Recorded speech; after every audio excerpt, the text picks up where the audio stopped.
been great for years coming to the march. It's been great focusing on Roe v. Wade.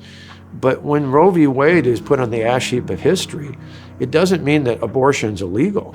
It means it shifts to the states.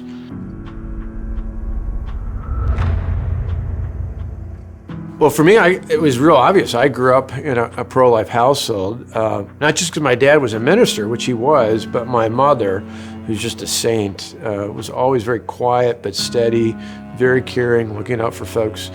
And in our house, it was just a given. You were going to be pro-life, the same way that you were going to volunteer, you were going to help out others, you were going to deliver Meals on Wheels, you were going to join Boy Scouts. There were just certain things you were going to do that were part of growing up.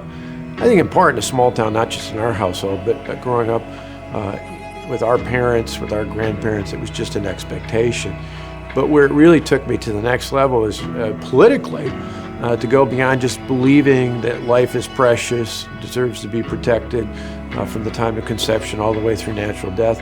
But politically, Ronald Reagan by far was my influence. And I still think back, I was thinking about this at a recent march, that 35 years ago, I was at my first March for Life, and Ronald Reagan spoke.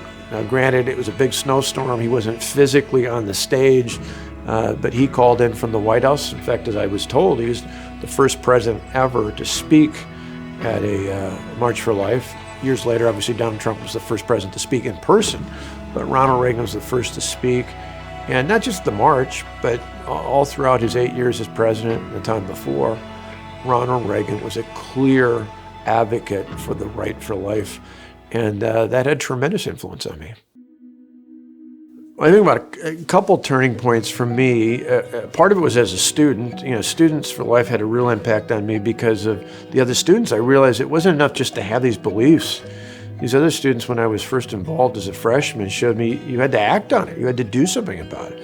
So going out to the march, hearing speakers, protesting, even speaking out politically, trying to elect people who shared our beliefs, really had an impact on me that opened my eyes that it wasn't enough to just believe things in my head and my heart.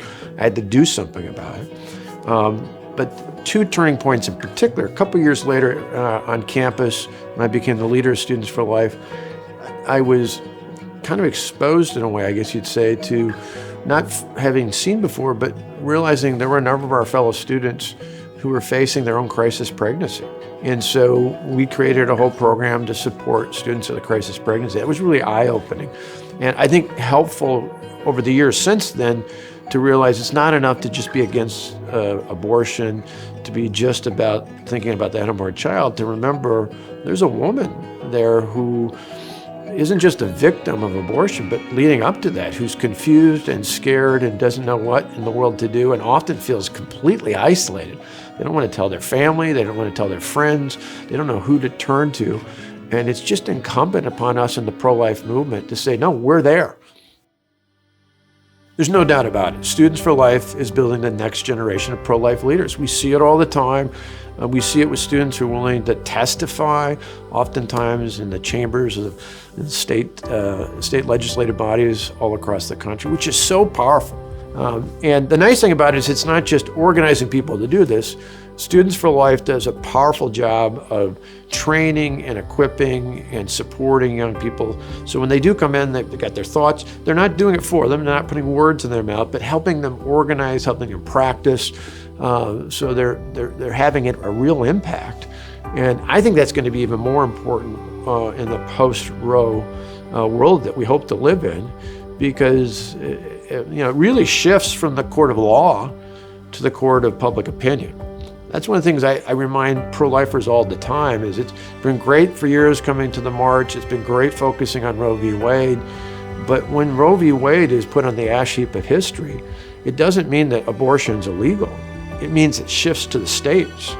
And in some ways, we got to double down and work even harder. And so that's why Students for Life creating really the next generation of pro-life leaders is so incredibly important, because we need those students not only testifying, we need them going door to door.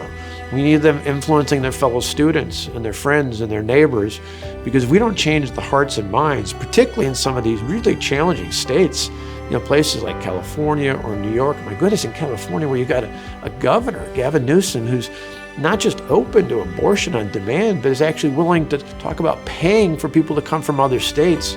That's just shocking. And we're not going to change it immediately politically. It's got to be something in states like that where going door to door, city by city, block by block, changing those hearts and minds is going to make the difference. And I think our young pro-life leaders are going to be the ones that are going to be really at the forefront of making that happen.